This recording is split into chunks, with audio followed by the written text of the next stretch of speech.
உங்களுக்கு தெரியும், இருந்தாலும் நான் சொல்லுவேன். இன்றைக்கி நம்ம என்ன பார்க்க போகிறோன்னா, ஒரு மெக்சிகன் டிஷ் தான் பார்க்க போகிறோம். அது டிஷ் இல்லை, நம்ம வந்து ப்ரெட்டு சாண்ட்விட்சு கூட சேர்த்து சாப்பிட்றதுக்காக அந்த ஜாமுக்கு பதிலாக இது வந்து ஃப்ரெஷ்ஷாக செஞ்சு சாப்பிட்டா ரொம்ப நல்லாயிருக்கும். இது பேர் வந்து கொக்கோமோலின்னு சொல்லுவாங்க. நம்ம ஃப்ரெஷ் அவகாடோவில் தான் செய்ய போகிறோம். இது தமிழில் வந்து பட்டர் ஃப்ரூட்னு சொல்லுவாங்க. அதை வச்சு தான் நம்ம பண்ண போகிறோம். இப்போ நம்ம ஒரு பெரிய சைஸு வெங்காயம் எடுத்துருக்கோம். அதை கட் பண்ணிப்போம் நம்ம. இப்போ நம்ம வெங்காயத்தை ரொம்ப நைஸாக கட் பண்ணிப்போம்.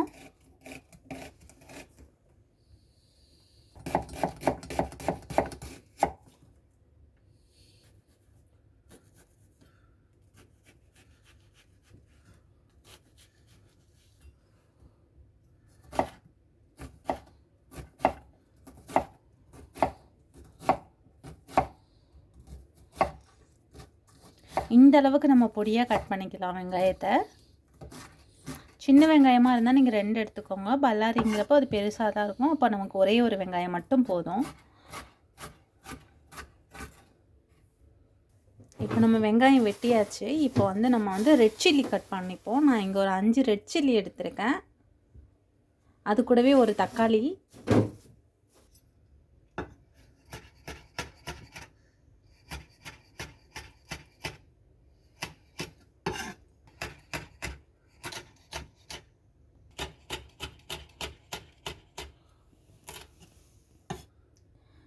நான் 2 தக்காளி எடுத்திருக்கேன். ஏன்னா பெரிய தக்காளினா ஒரே ஒரு தக்காளி போதும். சின்ன தக்காளின்றதுனால நான் 2 தக்காளி எடுத்திருக்கேன். அப்புறம் ஒரு முக்கியமான விஷயம் என்னென்னா, தக்காளியில் உள்ள விதையை எல்லாத்தையும் எடுத்துடணும். ஏன் தக்காளியில் உள்ள விதையை எடுக்க சொல்கிறேன்னா, விதையிலேருந்து தண்ணி ஊறும், அதனால தான்.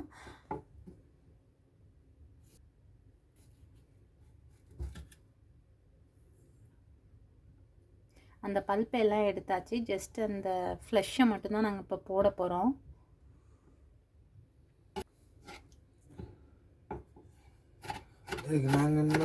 இன்கேஸ் உங்களுக்கு விதை எடுக்க ரொம்ப கஷ்டமாக இருந்துச்சுன்னா நீங்கள் என்ன பண்ணுறீங்கன்னா, தக்காளியை வெட்டி வச்சுட்டு, நம்ம இந்த சல்லடை மாதிரி இருக்கும்ல, தண்ணி வடிகிறதுக்காக, அரிசியெல்லாம் வடிக்கிறதுக்காக கொஞ்சம் ரவுண்டாக இருக்கும்ல சல்லடை மாதிரி, அதில் நம்ம போட்டு வச்சிடலாம். அப்போ தண்ணி எல்லாமே வடிஞ்சிரும். அப்போ விதையை நீக்கணும்னு அவசியம் கிடையாது. இல்லைன்னா விதையை உங்களுக்கு இப்போ அந்த ஃபில்ட்ரு பண்ணுறது இல்லை அப்படின்ற பட்சத்தில் நீங்கள் விதையை நீக்கிட்டு போடுங்க. அப்போ தான் வந்து இந்த தண்ணி வந்து ஊறாமல் இருக்கும். இப்போ நான் ஒரு கைப்பிடி அளவுக்கு கொத்தமல்லி எடுத்திருக்கேன். அந்த ஒரு பிடி கொத்தமல்லி வந்து நல்லா நம்ம வந்து கட் பண்ணி வச்சுப்போம். அதையும்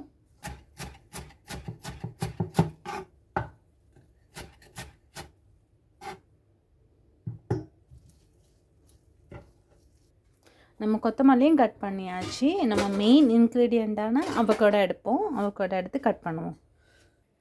நம்ம அவகோடாவில் இருக்கிற அந்த ஃப்ளஷ் எல்லாத்தையும் எடுத்து ஒரு பெரிய பாத்திரத்தில் போட்டுப்போம். ஏன்னா அதை வந்து நல்லா மசிச்சு எடுக்கிறதுக்காக தான் நம்ம ஒரு பெரிய பாத்திரத்தில் போட்டிருக்கோம்.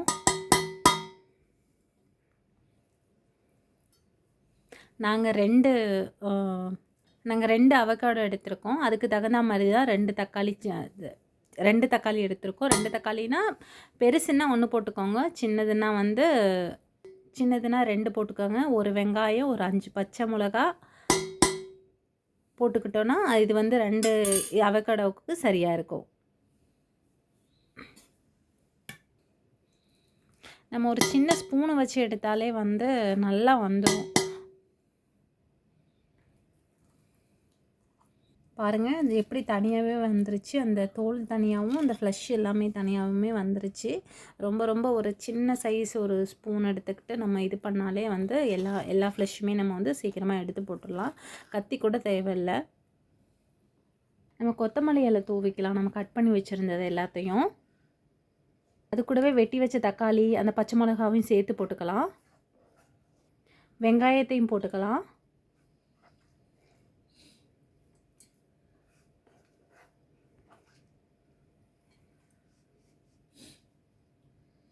கொஞ்சம் தேவையான அளவுக்கு உப்பு போட்டுக்கலாம். நான் எல்லா வெங்காயமும் போடல, கொஞ்சோண்டு வெங்காயம் எடுத்து வச்சுருக்கேன் லாஸ்ட்டாக மேலே தூவுறதுக்காக.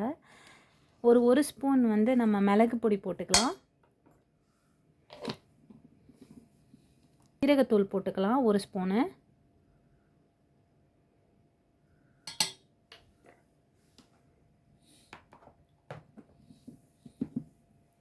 ஒரு ஸ்பூன் மல்லித்தூள் போட்டுக்கலாம். ஒரு அரை லெமன் நான் கட் பண்ணி எடுத்திருக்கேன். அதை நம்ம ஊற்றிப்போம். எலுமிச்சைப்பழம் வந்து நேச்சுரல் வினிகரு, அதனால தான். உங்கள் வீட்டில் மத்து இருந்துச்சுன்னா அதை வச்சு நல்லா எல்லாத்தையும் வச்சு சேர்த்து மிக்ஸ் பண்ணிக்கோங்க, நல்லா கடைஞ்சிக்கோங்க. அப்போ தான் வந்து நம்ம ஆல்ரெடி அரைக்கடை வந்து அப்படியே ஸ்பூன்லேருந்து எடுத்து அப்படியே தான் போட்டிருக்கோம்.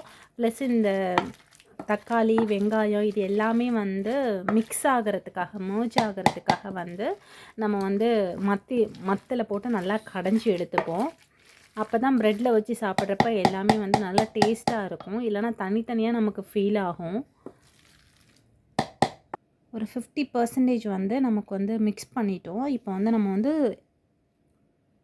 ஆலிவ் ஆயில் வந்து கொஞ்சம் ஊற்றிப்போம்.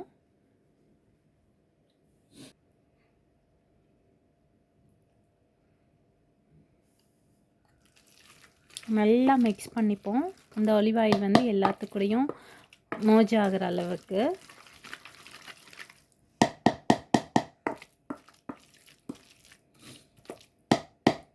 இப்போ நம்மளோட கோகோமலை ரெடி ஆயிடுச்சு. நீங்களே பாருங்கள், எல்லாமே நல்லா மிக்ஸ் ஆயிருச்சு.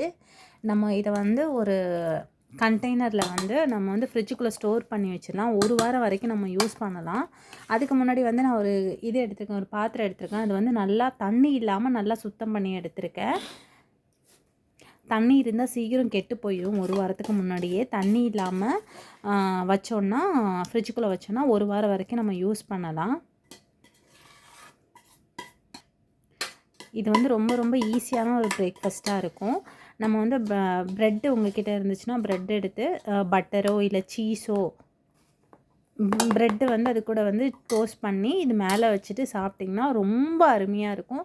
நீங்கள் கண்டிப்பாக ட்ரை பண்ணி பாருங்கள். இது ஒரு ஈஸியான, குழந்தைங்களுக்கு கூட பிடிக்கிற ஒரு ஈஸியான ரெசிபி தான். நீங்கள் கண்டிப்பாக ட்ரை பண்ணி பார்த்துட்டு சொல்லுங்கள். கண்டிப்பாக கமெண்ட்லேயும் சொல்லணும், நீங்கள் ட்ரை பண்ணி பார்த்துட்டு இது பிடிச்சிருந்துச்சுன்னா. என் சேனல் பிடிச்சிருந்துன்னா மறக்காமல் லைக் பண்ணிடுங்க, ஷேர் பண்ணிடுங்க, சப்ஸ்கிரைப் பண்ணிடுங்க. நிறைய பேர் பார்க்குறீங்க, பட் ஆனால் சப்ஸ்கிரைப் பண்ண மறந்துடுறீங்க. கண்டிப்பாக என் சேனலை சப்ஸ்கிரைப் பண்ணுங்கள். அண்ட் தேங்க்யூ ஃபார் வாட்சிங். பாய்.